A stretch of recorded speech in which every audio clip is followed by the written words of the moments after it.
அமெரிக்க முன்னாள் அதிபர் Donald Trump மீது துப்பாக்கிச்சூடு நடத்தப்பட்டுள்ளது. பென்சில்வேனியாவில் தேர்தல் பரப்புரை பொதுக்கூட்டத்தின் போது பேசிக் கொண்டிருந்த போது முன்னாள் அதிபர் டொனால்டு டிரம்ப் மீது இந்த துப்பாக்கிச்சூடு நடைபெற்றுள்ளது. துப்பாக்கிச்சூட்டில் டிரம்பின் காதில் ரத்தம் வழிய ரத்தம் சொட்ட சொட்ட அவர் பாதுகாவலர்களால் அழைத்துச் செல்லப்படும் காட்சிகளையும் நம்மால் பார்க்கப்படுகின்றது.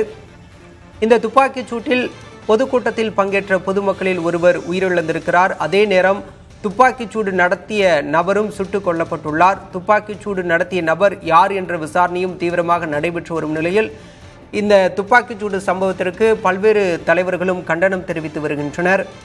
குறிப்பாக அமெரிக்க அதிபர் ஜோ பைடன் இந்த சம்பவத்திற்கு கடும் கண்டனம் தெரிவித்துள்ளார். அமெரிக்காவில் ஒருபோதும் வன்முறை சம்பவத்திற்கு இடமில்லை என்று அவர் தனது உரையில் குறிப்பிட்டுள்ளார். அதே நேரம் அமெரிக்க முன்னாள் அதிபர் ஒபாமாவும் இந்த துப்பாக்கிச்சூடு சம்பவத்திற்கு கடும் கண்டனத்தை பதிவு செய்துள்ளார். இது பற்றிய அண்மை செய்திகளை நாம் பார்த்து கொண்டிருக்கின்றோம். இன்னும் ஒரு சில மாதங்களில் அமெரிக்க அதிபர் தேர்தல் நடைபெற உள்ள நிலையில் இந்த துப்பாக்கிச்சூடு சம்பவம் உலக அளவில் பேசுபொருளாக உள்ளது. அமெரிக்க அதிபர் தேர்தலில் டொனால்டு டிரம்ப் வெற்றி பெற வாய்ப்பு இருப்பதாக கூறப்படும் நிலையில் தற்போது இந்த துப்பாக்கிச்சூடு சம்பவம் அரங்கேறி இருக்கின்றது. இது பற்றிய கூடுதல் விவரங்களோடு டெல்லி மூத்த செய்தியாளர் கணபதி நம்மோடு இணைந்திருக்கிறார். கணபதி, இந்த துப்பாக்கிச்சூடு சம்பவம் தொடர்பாக வேறு ஏதேனும் புதிய தகவல்கள் வெளிவந்திருக்கின்றனவா? விவரம் என்ன? தற்போதைய தகவல்படி ட்ரம்புக்கு சிகிச்சை அளிக்கப்பட்டு வருகிறது எனவும் மருத்துவ பரிசோதனை அளிக்கப்பட்டு வருகிறது எனவும் நடத்தப்பட்டு வருகிறது எனவும் அவருக்கு உயிருக்கு பாதிப்பு எதுவும் இல்லை எனவும் தெரிவிக்கப்பட்டுள்ளது. அதாவது அவருக்கு பெரிய காயங்கள் ஏதும் இல்லை என தெரிவிக்கப்பட்டிருக்கிறது. ஆகவே துப்பாக்கி சூடு நடந்த இந்த சம்பவத்திலே துப்பாக்கிச்சூடு நடத்தியவர் மற்றும் நீங்கள் குறிப்பிட்டது போல கூட்டத்தில் பங்கேற்றவர்கள் 2 பேர் உயிரிழந்திருக்கும் நிலையில் மேற்கொண்டு விசாரணைகள் நடைபெற்று வருகின்றன. அதே சமயத்தில் ட்ரம்ப் பத்திரமாக ஒரு இடத்துக்கு அழைத்து செல்லப்பட்டிருக்கிறார். அங்கே அவருக்கு மருத்துவ பரிசோதனை மற்றும் சிகிச்சை அளிக்கப்பட்டு வருகிறது. ஆகவே அவருக்கு இப்போதைக்கு பெரிய பாதிப்பு எதுவும் இல்லை என தெரிவிக்கப்பட்டிருக்கிறது. என்ன பாதிப்பு என்கிற விவரங்கள் பின்னர் வெளிவரும் என எதிர்பார்க்கப்படுகிறது. அதே சமயத்தில் அமெரிக்க குடியரசு துணைத் தலைவரான கமலா ஹாரிஸும் இந்த சம்பவத்துக்கு கண்டனம் தெரிவித்திருக்கிறார். வன்முறைக்கு இடமில்லை என்கிற விஷயத்தை வலியுறுத்தி ட்ரம்ப் நலமாக இருப்பதாக தகவல் கிட்டியுள்ளதாகவும் அதற்கு மிகுந்த நன்றி எனவும் அமெரிக்க சீக்ரெட் சர்வீஸ் ஏஜென்ட்ஸ் என சொல்லப்படும் சிறப்பு காவல்துறை அதிகாரிகளையும் மற்றும் அங்குள்ள மாகாண அதிகாரிகளையும் அவர் பாராட்டியிருக்கிறார். உடனடியாக நடவடிக்கை எடுத்திருக்கிறார்கள் என அவர் தெரிவித்திருக்கிறார். ஆகவே இந்த சம்பவம் கட்டுக்குள் கொண்டு வரப்படுகிறது என்பது தற்போது தெளிவாகிறது. அதே சமயத்திலே ஏன் இப்படிப்பட்ட துப்பாக்கிச்சூடு நடைபெற்றது, தேர்தல் பரப்புரை நடந்து கொண்டிருக்கும் இந்த நேரத்திலே மக்கள் அதிக எண்ணிக்கையிலே கூடியிருக்கும் இடத்திலே இப்படி நடைபெறுவது என்பதை முன்னரே கண்டறிந்து அதை தடுக்க ஏன் நடவடிக்கை எடுக்கப்படவில்லை என்ற கேள்விகள் எல்லாம் எழுந்திருக்கின்றன. ஆனால் துப்பாக்கிச்சூடு சம்பவம் நடைபெற்றவுடன் உடனடியாக அமெரிக்க காவல்துறையினர் விரைவாக செயல்பட்டிருக்கிறார்கள் என்பதும் தெளிவாக இருக்கிறது.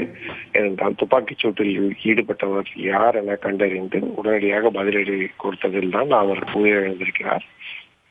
ஆகவே இந்த விஷயத்திலே சம்பவம் நடைபெற்ற உடனேயே ட்ரம்பையும் மேடையிலிருந்து மிகவும் விரைவாக காவல்துறையினர் அழைத்து சென்று பத்திரமான ஒரு இடத்துக்கு கொண்டு சென்றிருக்கிறார்கள் என ஆரம்பத்தில் தெரிவிக்கப்பட்டது.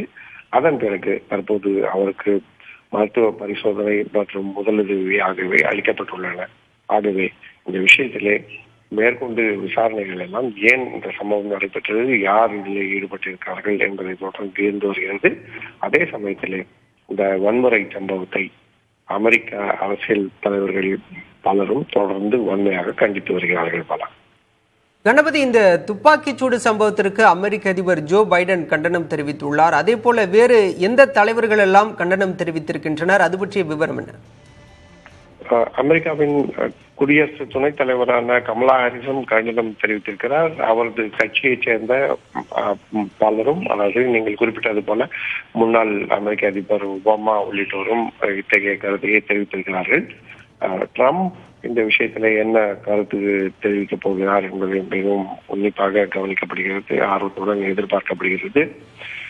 சென்ற முறை தேர்தலிலே ட்ரம்ப் பைடன் போட்டியிட்ட போது அதில் பைடன் வெற்றி பெற்றார். ஆனால் அந்த வெற்றிக்கு பிறகு ட்ரம்ப் ஆதரவாளர்கள் வன்முறையில் ஈடுபட்டார்கள் எனவும் முக்கிய அரசு அமைப்புகளிலே அவர்களுடைய கடுமையான போராட்டம் காரணமாக பணிகள் பாதிக்கப்பட்டன எனவும் அவர்கள் எப்படி முக்கியமான அரசு கட்டடங்களிலே நுழைந்து உள்ளிருப்பு போராட்டங்களிலே ஈடுபட முயற்சி செய்தார்கள் என பல்வேறு வழக்குகள் நடத்தப்பட்டு ட்ரம்ப் மற்றும் அவரது ஆதரவாளர்களுக்கு தண்டனையும் பல்வேறு வழக்குகளிலே வழங்கப்பட்டிருக்கிறது. இத்தகைய சூழலில் தான் இந்த முறை அதைவிடையும் ஒருபடி மேலே சென்று வன்முறை பரப்புரை சமயத்திலேயே கட்டவிழ்த்து விடப்பட்டிருக்கிறது. ஆகவேதான் அமெரிக்காவிலே சமீப வருடங்களிலே இப்படி தேர்தல் பரப்புரையின் போது பெரிய வன்முறை சம்பவம் போட்டியிடும் வேட்பாளரை குறிவைத்து நடைபெறவில்லை என்பதால் இது பெரும் பரபரப்பை உண்டாக்கி இருக்கிறது. ட்ரம்ப் ஏற்கனவே மிகுந்த சர்ச்சைகளுக்கு நாயகனாக திகழ்பவர். அமெரிக்க அதிபர் தேர்தலிலே அவர் போட்டியிட தொடங்கிய நாளிலிருந்து பின்னர் அவர் அமெரிக்க அதிபராக இருந்த சமயத்திலும் தற்போது வரையும் சர்ச்சைகள் அவரை தொடர்ந்து வருகின்றன. அந்த வகையிலே இந்த புதிய சர்ச்சை ஒரு புதிய அத்தியாயமாக பார்க்கப்படுகிறது. பாலா, கணபதி, உலகிலேயே அமெரிக்க அதிபருக்கு தான் அமெரிக்க அதிபராகவோ அல்லது அமெரிக்க முன்னாள் அதிபராகவோ இருந்தால் உச்சபட்ச பாதுகாப்பு வழங்கப்படும் அப்படின்னு சொல்லுவாங்க. அவங்களுக்கு எந்த மாதிரியான பாதுகாப்புலாம் இருக்கும் கணபதி? பொதுவாக அமெரிக்காவிலே அமெரிக்க அதிபருடைய பாதுகாப்பு ஒரு வகையாகவும் முன்னாள் அதிபர் மற்றும் அதிபர் தேர்தலில் போட்டியிடுபவர்கள் அவர்களுடைய பாதுகாப்பு இன்னொரு வகையாகவும் இருந்து வருகிறது.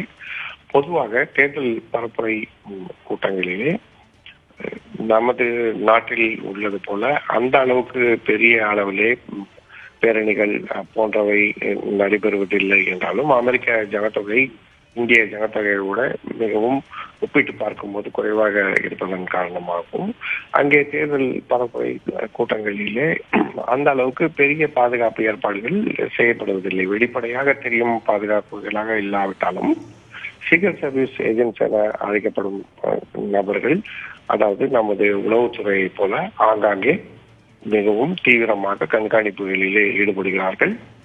தேர்தல் போட்டியிடும் வேட்பாளர்கள், அது அதிபராக இருந்தாலும் சரி முன்னாள் அதிபராக இருந்தாலும் சரி, அவர்களுக்கு என்ன அச்சுறுத்தல் இருக்கிறது என்பது உளவுத்துறை தகவல்கள் மூலமாக கண்டறியப்பட்டு அதற்கேற்ற வகையிலே பாதுகாப்பு அளிக்கப்படுகிறது.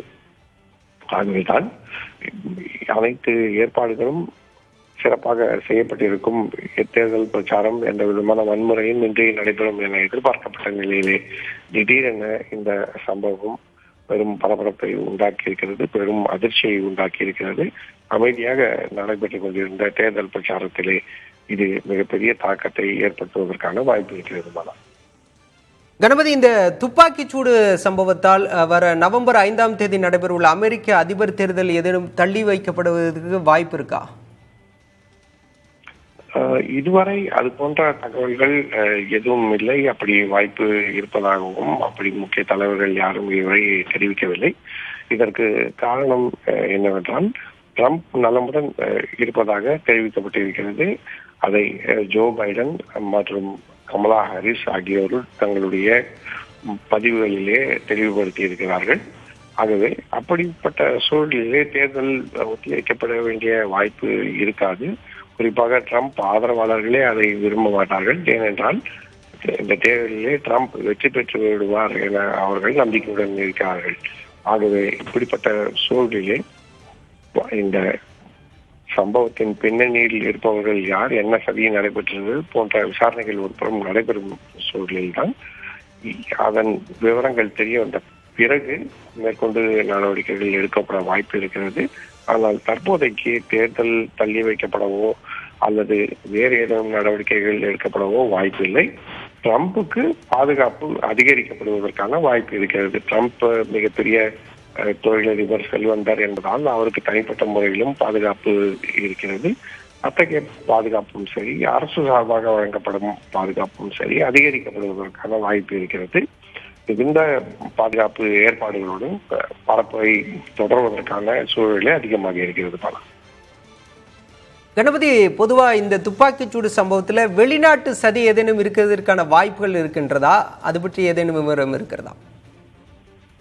அமெரிக்க அதிபர் தேர்தலை பொறுத்தவரை சென்ற முறை ரஷ்யாவின் தலையீடு தேர்தலிலே இருந்தது எனவும் அவர்கள் மறைமுகமாக இணையதளம் மூலமாக பரப்புரையை அவர்களுக்கு வேண்டிய திசையிலே இழுத்துச் செல்ல முயற்சி செய்தார்கள் எனவும் குற்றங்கள் சாட்டப்பட்டது. அதே சமயத்திலே ட்ரம்ப் அமெரிக்க அதிபராக இருந்த போதும் சரி, அதற்கு முன்பும் சரி, ரஷ்யாவுடன் தனக்கு உறவு சரியாக இருக்கிறது எனவும் தான் அதிபராக இருந்த சமயத்திலே போர்கள் தவிர்க்கப்பட்டன எனவும் குறிப்பிட்டிருக்கிறார். அதாவது பைடன் ஆட்சிக்கு வந்த பிறகே உக்ரைன் போர் மூண்டது என்பதை அவர் பல முறை குறிப்பிட்டுள்ளார். இதை ரஷ்யாவை சரியாக கையாளாத காரணத்தால் தான் இப்படி நடைபெற்றது எனவும் தெரிவித்திருக்கிறார். ஆனால் அதே சமயத்திலே அமெரிக்காவுக்கு உலக அரங்கிலே பல்வேறு நாடுகளிடமிருந்து எதிர்ப்பு இருக்கிறது. அதற்கு காசாவில் தற்போது நடந்து வரும் போர் மற்றும் உக்ரைன் போர், அதற்கு முன்பு நடைபெற்ற பல்வேறு போர்கள் ஆகியவை காரணமாக இருந்து வருகின்றன. ஆகவே தற்போது நடைபெற்று வரும் சம்பவத்திலே அந்நிய சக்திகளின் பின்னணி இருக்கிறதா என்பது விசாரணையிலேயே தெரிய வரும். ஆகவே ஆரம்பகட்ட விசாரணையிலே சம்பவத்தை நடத்திய நபர் உயிரிழந்திருப்பதால் மேற்கொண்டு அவரிடம் விசாரணை நடத்துவதற்கான வாய்ப்பு இல்லை. ஆகவே உளவுத்துறையினர் பிற தகவல்கள் மூலமாக அவரை பின்னணி குறித்தும் மேலும் அவருடன் தொடர்புடையவர்கள் பின்னணி குறித்தும் விசாரணை நடத்துவார்கள். அந்த விசாரணையிலேயே இது போன்ற விவரங்கள் தெரிய வர வாய்ப்பு இருக்கிறது.